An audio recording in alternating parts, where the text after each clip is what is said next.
Well, we kick off with the small matter of a north-east derby as Middlesbrough welcome Championship leaders Newcastle. Borough still, of course, harbour playoff hopes thanks mainly to their recent home form, having won their last 3 games on Teesside. Newcastle, though, are on an excellent run and look good for an instant return to the Premier League.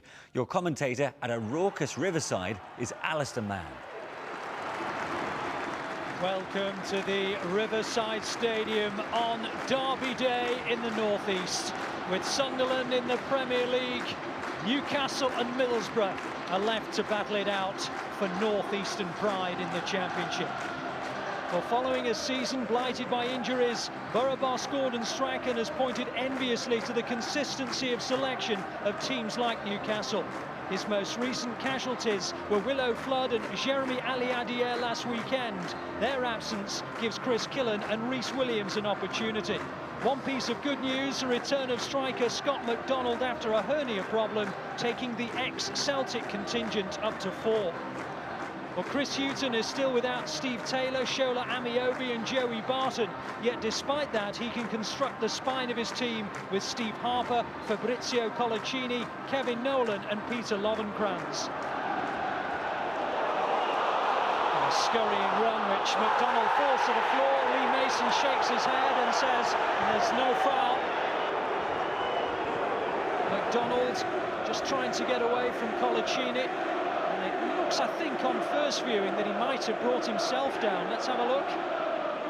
Sort of clips his own heels, doesn't it? I'm sure just for a moment, Chris Hughton will have been a little concerned as McDonald tumbled to the floor.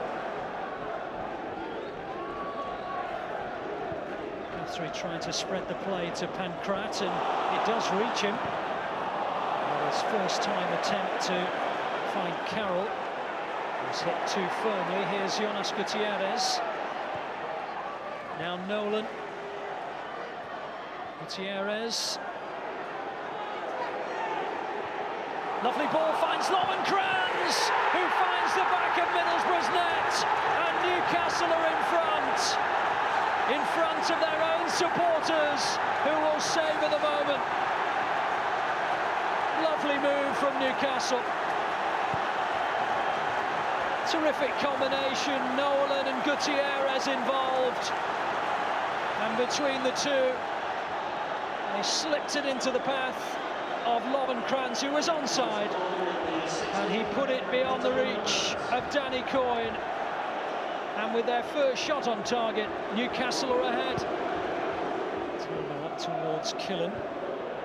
Away by Hall, O'Neill, Williams. McDonald, Williams, caught by Simpson. Free kick to Middlesbrough. And though Simpson seems to have come off the worst, it is he who'll receive a yellow card. That challenge there on Williams, just on the edge of the area. Is it the left foot of Robson or the right foot of O'Neill? It's Robson! Good save by Harper. Well, Harper had to think whether it was going to come from the right foot and maybe over the top of his wall, or from the left side and swinging across him. It was the latter, and it was a good save. Away by Hall.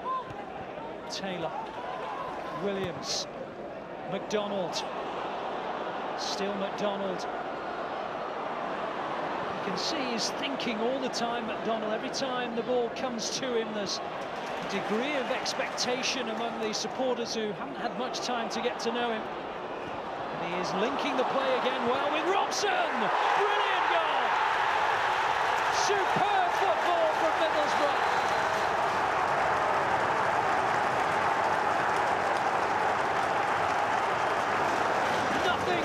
Could do. Look at McDonald involved once, twice, 3 times, and then Robson with a really sweet finish. And the Tyne-Tees derby is back level again.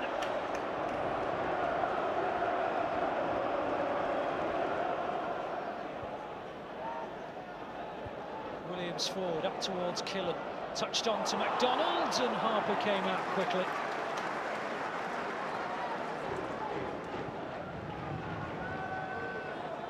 There's copious notes being made by both managers. Is 15 minutes at the interval going to be enough?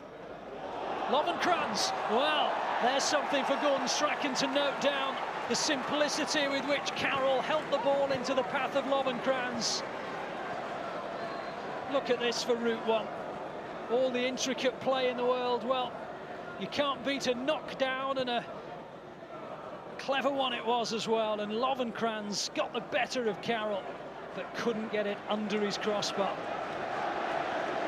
And there's nothing like a derby game that ebbs and flows, and we've got one here.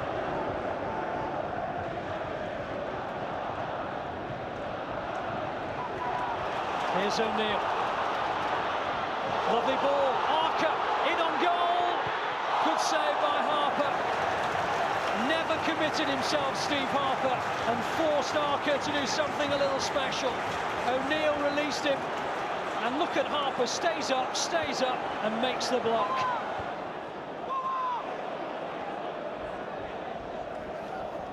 Norton. Lovely play. Brings in Robson. McDonald. Robson looked for the return and was impeded by Nicky Butt. And it's a free kick to Middlesbrough. Challenge by Butt that sent Robson to the floor.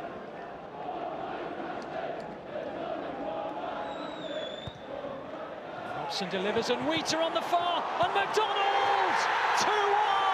And McDonald's first goal for Middlesbrough could be a winner in the Tyne-Tees derby. And just look what it means to the Middlesbrough supporters. Robson's delivery. It was Killen that set up McDonald, and Middlesbrough make it 2-1. And McDonald, who played a part in the first, scores himself the second. Only Kadar, apart from Harper, inside Newcastle's half.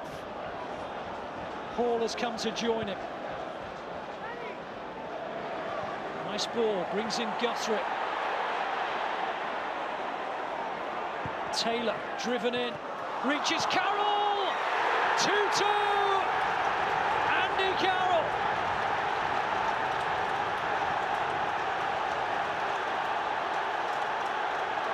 Well, he scored 3 hat-tricks down the years as he's gone through the ranks at Newcastle in games against Middlesbrough in their reserves and youth team.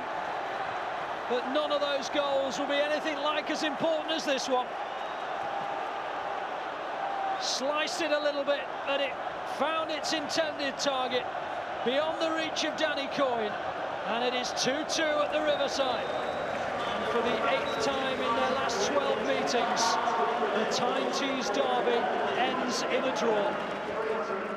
Massive disappointment within the changing room after the result. You know, we felt we were the better team, you know, throughout the game. We played exceptionally well, but you know, in the end, they've got their equaliser. They came at us a bit near the end and put pressure on us, but you know, we're disappointed that we couldn't deal with the cross in the first place. In Middlesbrough, they're a team that are going in the right direction. They're a far settled team now than perhaps what they were, and some of their football was very good and caused us a lot of problems. And of course, we are the away team. We are where we are on merit, but you know, I think coming to the likes of Middlesbrough in the form that I think that they're in, I think you've got to look at it as a good result. We've been working really hard and we've been getting good results, and the run we're under now as well is it's really good. So we want to keep that going. And today was we knew it was going to be a tough game, a derby game. So getting 1 point, you know, it's very important for us to keep this run going to the end of the season. Well, look, it was a good performance from Middlesbrough. I mean, they're now what, unbeaten in 7 at home. There's no doubt, is there, Steve, that the new faces that Gordon Strachan have brought in, they've clearly made a difference to that side. Yes, I think Chris Hughton said that they're now settled, and you get that feeling. I mean, it's a huge turnaround of personnel in a very short space of time, so it was always going to take them a little while, but you do get the feeling now that he's sort of like stamped his mark on that team, Gordon Strachan. I would imagine he's reasonably happy. They've got a good home record all of a sudden now. That was two sides which is what was far rather have been playing at home than away, and that's probably why they're probably just about edged this game. This was fantastic interplay, as you can see there, and a marvellous finish as well. I mean, those two are used to playing in big derbies, aren't they? Yeah, and that was a great goal. It was, as you can say, intricate little play then, and he opens himself up There's only one place that ball's going. It's a good free kick. You look at it, and McDonald, in a way, just swivels there. I mean, you're thinking he really is aware of where the goal is, because he's got his back to the goal and he could have easily have hooked that wide, but he's aware of what he's doing. And it was a good finish, and at the time, it looked like it was enough. Newcastle not at their scintillating best, No. but we're almost saying this alternating weeks, if I can say it right. You know, you've got a grounded out result, you've got a scintillating result against Barnsley last week, and again today they grind out a point, don't they? We see at the top of the Premiership, so what's good enough for them is certainly good enough for Newcastle. They don't get beat. They've been only beaten 4 times.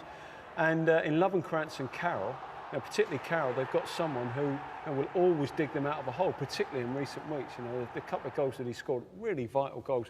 A, to save games, and B, to win them.